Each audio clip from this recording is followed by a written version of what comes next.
공장, 미술관, 박물관, 귀중품 보관실 등을 40여 년 축적된 기술로 AR이 지켜드립니다. 24시간 확실한 서비스 보장 1855-0561. 네, YTN 라디오 김영수의 이슈 더 인터뷰. 국민의힘 박충건 의원 연결해서 최근 정치 이슈 집중적으로 물어보겠습니다. 박 의원이 바로 연결돼 있습니다. 의원님 나와 계시죠? 네, 안녕하십니까. 예, 박충건입니다. 안녕하세요. 네. 예, 우리 박충건 의원께서는 과학기술정보방송통신위원회 소속이시죠? 예, 그렇습니다. 예. 여러 이슈가 많은데 먼저 이 트럼프 대통령 지금 예. 북한 김정은 위원장의 연일 러브콜 보내고 있잖아요. 예. 예, 북미 정상회담 가능성을 어느 정도로 보고 계세요? 저는 이번 시기에 북미 정상회담의 가능성은 좀 전체적으로는 좀 많이 낮다고 봅니다. 그래요. 예. 예, 우선 이제 김정은에게 있어서는 북미 회담을 통해서 얻을 수 있는 뭔가 실익이 예. 크지 않다고 보는 것이 맞겠고요. 회담에 그렇군요. 대한 니즈도 좀 적은 상태라고 볼 수가 있을 것 같습니다. 예. 예. 그 북미 정상회담 뉴스가 계속 나오는 과정에서 최선의 외무상이 러시아를 찾았잖아요. 예. 최선의 외무상이 러시아를 찾은 이유는 그럼 어디에 있다고 보세요? 저는 최선희 외무상은 이제 북러 관계가 지금 그 러우 전쟁을 통해서 밀착되고 있는 중 아니겠습니까? 예. 그래서 북한이 북한 군들을 파병한 것 그리고 무기들을 지원한 것에 대해서 그 대가를 지불받는 그런 차원에서 실무적인 일들을 하러 간 것이 아닌가 저는 그렇게 봅니다. 아, 그렇군요. 북미 정상회담하고는 연관성은 좀 낮은 것이 아닌가 이런 생각이 듭니다. 그래요. 예. 예. 우리 박충건 의원께서는 2009년 이제 대한민국으로 탈북을 하셨고, 예. 또 서울대 재료공학 박사학위를 받으셨고요. 예. 예. 그 무엇보다도 이 국방종합대학을 졸업하셔가지고 북한의 최근 그 핵 기술이라든지 ICBM 예. 기술에 대해서 더 잘 아실 것 같아요. 예. 예. 최근 북한이 이 화성 20형 ICBM도 공개했잖아요. 예. 최근 북한의 이 ICBM 개발 기술이 어느 정도 궤도에 올랐다고 보세요?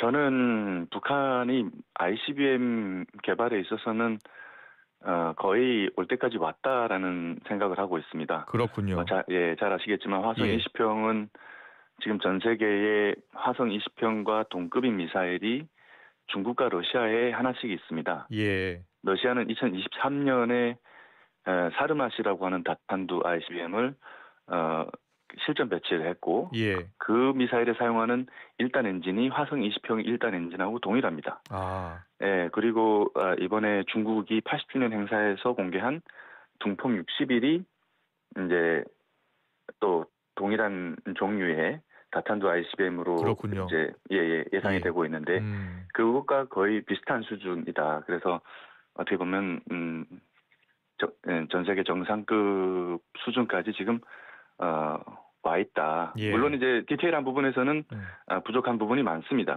예. 정확도라든지 대기권 재진입 기술이라든지 이런 것들은 좀 부족한 부분이 많으나 기본적인 측면에서는 올 때까지 왔다 이렇게 말씀드릴게요. 그렇군요. 예. 지금 북미 정상회담 재개 가능성이 낮다라고 보는 이유 중에 말씀하신 것처럼 북한이 얻을 게 없다라고 보시는 거잖아요. 예. 그러니까 이제 제가 좀 더 상세하게 말씀을 드리면 예. 이제 기존에 이제 북한이 북미 정상회담을 통해서 얻으려고 하는 것이 어떤 핵보유국 인정하고 예. 그리고 그에 따라서 오는 대북 제재 해제와 그리고 체제 안전 보장이라는 그 세 가지는 전통적으로 북한이 주장해 오던 니즈가 아니겠습니까? 예. 이런 것들을 이제 북미 정상회담을 통해서 얻어야 되는데 예. 지금 현재로서는 이제 핵보유국 인정에 관련된 것도 이번에 중국의 80주년 행사에서 북중러가 이제 천안문 막루에서 이제 동맹을 과시하지 않았습니까? 예. 그런 상황에서 시진핑 주석이 김정은을 왼편에 이렇게 푸틴하고 나란히 세움으로써 뭔가 북한이라는 그 곳의 어떤 지위를 인정해 준 거라고 저는 보거든요. 그렇군요. 예. 묵시적으로 인정해 준 그런 부분이 있어서 그 어떤 핵보유국 인정에 대한 니즈도 좀 적어졌고 예. 과거보다는 트럼프 행정부 일기보다는 그리고 대북 제재 해제 문제인데 대북 제재 해제에 대한 니즈도 지금 현재로서는 크지 않다라고 볼 수가 있습니다. 왜냐하면 예. 러우 전쟁을 통해서 북한이 이번에 한 28조 정도의 자금을 확보했다고 하지 않습니까? 예. 북한의 GDP의 한 70%에 달하는 금액이란 말이죠. 그렇군요. 그리고 최근 2년간 북한이 해킹을 통해서 코인이라든가 이런 것들을 해킹함으로써 얻어낸 것이 또 한 4조 정도에 달한다고 보고 있습니다. 예. 예, 그런 측면에서 자금도 좀 그렇게 크게 필요하지 않은 그런 현재로서는 그런 상황이기 때문에 좀 이번 에이펙 정상회담을 기점으로 해서는 북미 정상회담이 이루어지는 것이 좀 쉽지는 않을 거다. 만약에 이루어진다면 예. 김정은 입장에서는 지금까지 계속 그 트럼프 대통령이 김정은에게 그 러브콜을 계속 보내고 있지 않습니까? 예. 이 러브콜을 계속 보내고 있는 것에 대해서 김정은이 만약에 트럼프 대통령의 면을 좀 세워주고 싶다.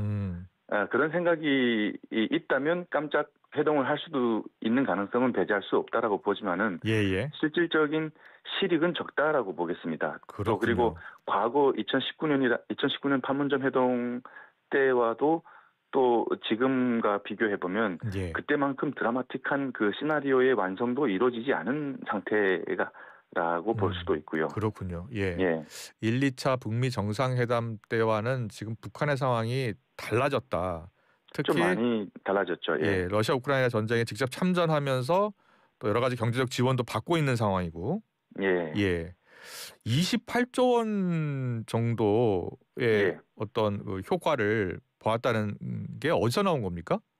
그 한국국방연구원의 한 연구자가 이제 그 보고서를 작성했는데 러시아로부터 한 28조 원 정도의 수익을 올렸다라고 그래요. 그렇게 나와 있습니다. 실제 그 돈이 다 그 북한으로 흘러 들어갔는지는 모르지만 어쨌든 러시아 파병과 무기 지원으로 인해서 발생하는 북한의 수익은 28조 정도에 달한다라고 이렇게 보여집니다. 북한의 GDP가 44조 정도 되거든요. 1년. 그렇게 봤을 때 상당한 돈이라고 봐야 되겠고 그렇군요. 또 북한이 그 해킹으로 인해서 얻어낸 비트코인이라든가 이더리움 이런 것들 그게 한 4조 정도 된다고 하는데 북한이 지금 비트코인 보유량이 미국, 중국에 의해서 세 번째라고 하지 않습니까? 그렇습니다. 예, 그런 측면에서 지금 당장은 대북 제재 해제에 대한 니즈가 없다.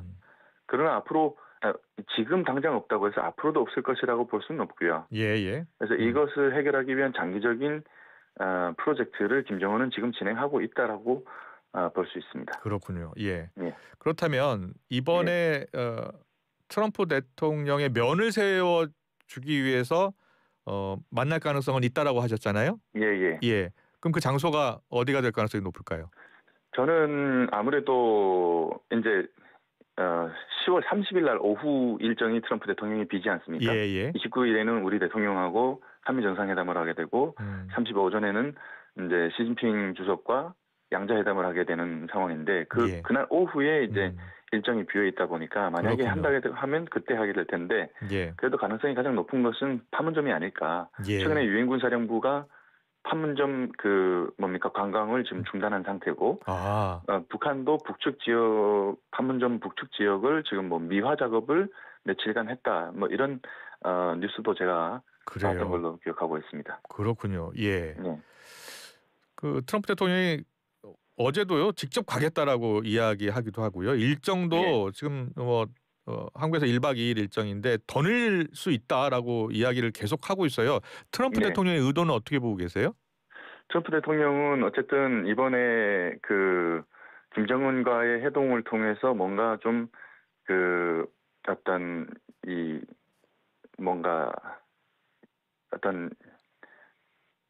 이 드라마틱한 뭔가 이런 장면을 연출하고 싶은 걸로 저는 생각하고 있습니다. 그리고 실제 트럼프 행정부 1기 당시에 김정은하고 3번 만나지 않았습니까? 당시에 실질적으로는 이제 이루어진 것이 없단 말이죠. 북한의 어떤 도발이라던가 이런 것들을 조금 멈춰세운 성과는 있지만 그러나 근본적인 성과는 없었던 거죠. 그러다 보니까 트럼프 대통령 입장에서는 상당히 북한 김정은과의 회담을 통해서 비핵화라든가 여러 가지 의미 있는 성과를 거둘 수 있었는데 못했다라는 아쉬움이 많이 있는 것 같습니다. 그래서 이걸 하려면 어쨌든 대화의 물꼬는 터야 되고 물꼬를 트기 위해서 좀 드라마틱한 장면을 연출하고 싶은 그런 니즈가 좀 있다고 저는 보거든요. 그래요. 그래서 예. 만약에 2019년 판문점 해동 그것보다 좀 더 드라마틱하려면 예. 트럼프 대통령 입장에서는 차라리 평양 순환공항으로 가는 것이 과거보다는 훨씬 드라마틱하게 보여질 수 있을 것이다. 아. 예, 저는 그렇게 보여지는데 뭐 어쨌든 그 가능성은 가능성에 불과할 뿐이라고 저는 그래요. 일단 예. 보고 있습니다. 예. 뭐 만약에 트럼프 대통령이 전용기를 타고 순환공항까지 가서 김정은 위원장을 만난다면 빅 이벤트, 역사적인 순간이 될 그러면은 수 역사적인 있겠네요. 빅 이벤트가 될 것입니다. 왜냐하면 예. 과거에는 그래도 이 판문점 해동이 음. 그래도 어떻게 보면은 역사적으로 처음 있었던 일 아니겠습니까? 예. 미국 대통령과 북한의 지도자가 그렇습니다. 만나는 장면이. 그런데 2019년에 이미 한 번 있었기 때문에 예. 지금 현재로서 똑같은 일이 일어난다 그러면 그때만큼 이렇게 드라마틱한 연출은 안 될 것이다. 저는 예. 이렇게 봅니다. 그럴 수 있겠네요. 예. 예. 자, 그리고 북한이 지금 김정은 위원장이 가장 원하는 게 핵 지휘국 인정 그리고 제재 해제인데 일단 핵 지휘국 인정은 하지 않았습니다만 제재도 해제할 수 있다라는 이야기를 했잖아요. 트럼프 대통령이. 예. 그런데 예. 이게 지금 트럼프 대통령이 진짜 대북 제재 해제할 수 있다라는 카드를 제시한 게 예. 그냥 협상용이라고 보세요? 그럴 가능성도 있다고 보세요?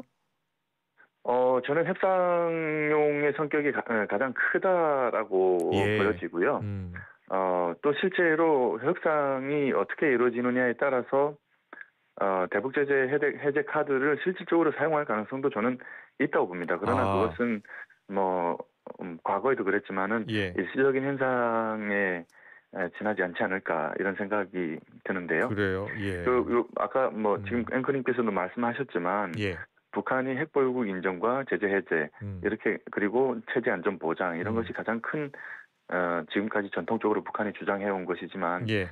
지금 현 상황에서 김정은에게 필요한 것은 시간입니다. 예. 그 시간을 벌기 위해서 좀 유화적인 제스처, 미국과 잘 지내는 듯한 모습을 보이면서 국제사회를 속이려고 하는 예. 그런 스탠스를 취할 수는 있다라고 봅니다. 그래서 북한 입장에서는 예. 실질적으로 대북 제재 해제를 위해서 막 그런 대북 제재 해제에 모국을 매려고 하지는 않을 것이다. 북한도. 그걸 이제 뭡니까 협상용 카드 정도로 운용하면 할 수 있겠지. 이렇게 실질적인 니즈는 적다라고 저는 지금 봅니다. 현재 그래요. 상황에서는. 김정은 위원장이 뭐 거듭 강조하고 있는 게 비핵화를 포기해야지 미국과 대화할 수 있다라는 입장을 밝히고 있어요. 예. 그런데 지금 북한이 시간을 좀 벌고 싶어 한다는 게 어떤 뜻이에요? 무슨 의미가 있는 거예요? 지금 시간을 벌고 싶어 한다는 것은 제가 이번 중국의 80주년 기념식에서 좌정은 우푸틴 이렇게 천안문에 서지 않았습니까? 저는 그 장면이 보여주는 의미가 상당히 크다라고 저는 보고 있습니다. 북한하고 중국, 러시아는 지금 공통된 목표를 가지고 있습니다. 공통된 목표가 뭐냐? 이 해상 태평양으로 진출하려고 하는 공통된 목표를 가지고 있는데 결국에 러시아 우크라이나 전쟁도 러시아가 부동항을 얻기 위한 목적이 가장 크지 않겠습니까? 중국도 지금 남태평양상에서 지금 미국과 제해권을 두고 많이 지금 다투고 있는 상황이고요. 그리고 북한도 지금 ICBM 개발을 거의 완료한 상태에서 지금은 어디로 전환을 했는가 하면 해상력 확보로 좀 약간 에너지를 쏟는 방향이 좀 바뀌었습니다. 그래요? 올해 4월에 북한이 첫 북한판 이지스함인 최연함을 진수식을 했거든요. 그리고 6월에는 강건함이라고 하는 이지스함 두 번째 2호기를 또 진수를 했습니다. 그러면서 김정은이 뭐라고 얘기를 했냐면 대양 해군을 원양 해군을 창설한다라고 했거든요. 지금까지 북한 해군은 이 연안 해안에서만 작전하는 연안 해군이었습니다. 그러나 이제 이지스함 두 척을 가졌죠. 근데 앞으로 이 이지스함은 늘어날 것이라고 저는 보고 있고요. 그리고 실질적으로 원양 해군을 갖기에 필요한 핵추진 잠수함을 지금 현재 건조 중에 있습니다. 그리고 지난 9월 15일에 우리 국방부가 발표한 바에 따르면 러시아가 그 핵 추진 잠수함용 소형 원자로 모듈을 북한 측에 제공했다라는 뉴스가 있었습니다. 예. 이 말은 곧 북한이 핵 추진 잠수함을 갖게 된다는 얘기가 될 것이고요.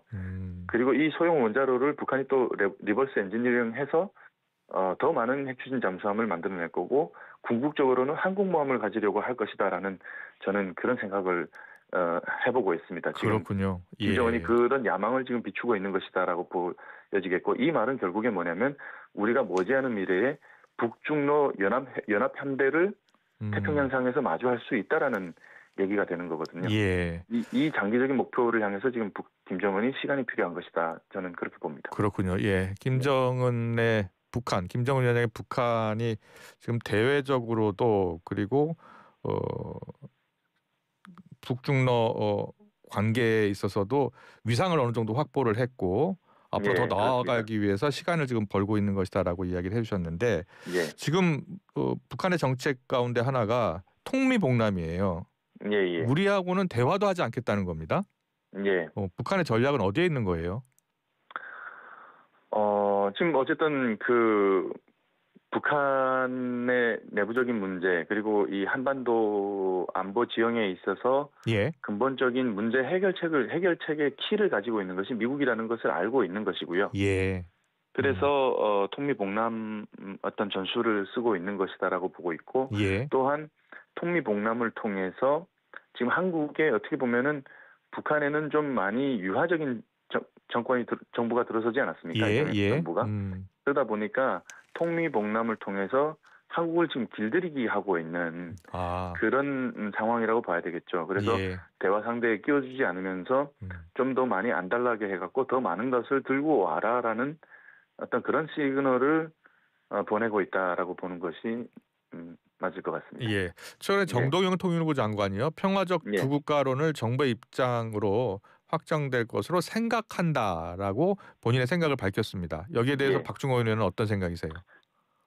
지금의 이재명 대통령이나 그리고 정동영 통일부 장관 여러 인사들의 얘기를 들어봤을 때는 그렇게 흘러갈 가능성이 꽤 있다라고 보고 있습니다.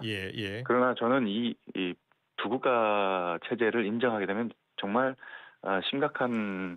이것은 이제 심각한 문제점을 안고 있다고 생각하는데요. 이제 세 가지가 있습니다. 첫 번째가 우선 이제 우리 헌법 제3조와 제4조가 무력화됩니다. 3조는 영토 조항이고 4조는 자유민주주의 기본 질서에 입각한 평화 통일을 추구하는 것이 아니겠습니까? 이게 이제 무력화가 되게 되는데 그렇게 되면 이제 탈북민들은 이제 그 우리 국민으로 인정이 안 돼서 난민이 될 것이고 우리나라로 들어오는 것이 점점 힘들어질 겁니다.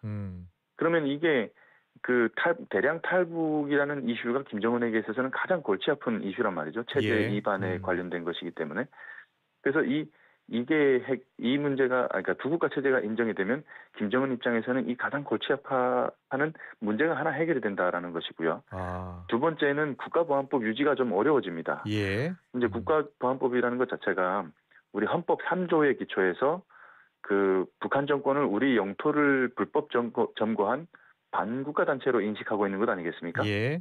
그래서 이제 북한을 찬양하거나 북한을 이롭게 하는 행위를 하게 되면 처벌할 수가 있는데 이런 것들이 이제 앞으로 그 허용이 돼버리는 그런 상황이 될 겁니다. 그래서 광화문에서 김정은을 찬양하거나 북한을 찬양하는 대규모 집회가 열린다고 하더라도 이것을 처벌할 수가 없게 되는 거죠. 친미 성향의 집회하고 동일한 취급을 받게 될 겁니다. 만약 그렇게 된다면 그렇지 않겠습니까? 법적으로. 그리고 지금 이제 우리가 이제 간첩법이 북한과의 내통해서 뭔가 이적 행위를 하는 것을 처벌하게 되어 있는데 이걸 처벌하려면 외국으로 그 대상을 확대를 해야 됩니다. 근데 아직은 외국으로 확대가 안 된 상황이고요. 그래서 두 국가가 인정이 되면은 북한 간첩들을 간첩죄로 다스릴 수가 없게 되는 겁니다. 중국인들이 우리나라에 들어와서 간첩 행위를 하게 되면은 이렇게 수사받다가 풀려나는 것처럼 동일한 현상이 발생할 거다. 이런 말씀드리고 시간이 좀 많이 지나가긴 했습니다만은 세 번째는 남북 간 충돌이 이제 더 이상 민족 내부 문제가 되지 않는다라는 거죠. 그러면은 국제 분쟁 성격이 되게 될 것이고 중국이나 러시아가 좀 더 한반도 상황에 개입하는 것이 유리해지는 그런 상황이 된다라고 봅니다. 그래서 안보적으로 상당히 위험한 상황에 처해질 수 있다 이런 말씀드리겠습니다. 그렇군요. 예, 네. 잘 들었습니다. 평화적 두 국가론에 대해서 이제 반대 입장, 강력한 우려 입장을 전해 주셨고요. 마지막 이슈인데요. 지금 과방위원회 소속이시니까 최민희 과방위원장 그 보좌관에게 보낸 축의금 명단이 논란입니다. 어떻게 생각하세요? 저는 이번 일이 국민적인 상식에서 좀 적절하지 않다고 봅니다. 그래서 우리가 그 국정감사 기간 동안에 우리 과방위원님들뿐만 아니라 우리 당 많은 의원님들이 그 부분에 대해서 이제 지적을 계속 해왔고 국정감사 기간에 진행하는 것도 그렇지만 지금처럼 이렇게 뭐 여러 가지 그 피감기관들이 불편하게 되는 그런 상황, 그리고 또 이번에 그 본회의장에서 또 표결을 하면서 그 어떤 보좌관과 문자를 주고받는 그런 내용들이 노출되는 것은 국민적인 상식에서 적절하지 않다. 많은 국민들께서 불편하게 생각하실 거라 그렇게 생각합니다. 여기까지 듣겠습니다. 잘 들었습니다. 지금까지 국민의힘 박충권 의원과 함께했습니다. 고맙습니다. 네, 고맙습니다. 고철거래 새로운 패러다임 고래장터 착 찍어서 쓱 올리면 실시간 경매로 가격이 쑥쑥 고철거래 플랫폼 고래장터 코리아 트렌치 우야노 공장 먼지 아이고 죽겠다. 우야긴 우야노 우양이지. 우양? 공장 먼지에 우양 집진기 냄새 제거도 우양 집진기 분진 고민 없이 깔끔한 분진 타파 우양. 우양 집진기 집진기는 역시 우양 집진기 모든 인쇄 가능한 성원 에드피아 온라인 주문 간편한 성원 에드피아 누구든지 어디서나 쉽고 빠르게 인쇄의 유토피아 성원 에드피아 캘린더 주문도 역시 성원 에드피아 국민 인쇄 성원 에드피아 합성 목재 예스팀바 산책로, 야외 데크, 울타리, 사이딩, 전원주택 인테리어까지 다양한 형태로 활용이 가능한 친환경 합성 목재 예스팀바 우수한 품질의 정부 조달 우수 제품 나무 느낌 그대로 합성 목재 예스팀바 경동산업 주식회사 정치적 표현의 자유 없이는 잘못된 국가 정책을 막을 수 없습니다. 정당한 목소리를 낼 수 없으면 국민을 위한 일에 나설 수 없습니다. 침묵해야만 하는 공무원 피해는 결국 국민에게 돌아갑니다. 공무원의 정치기본권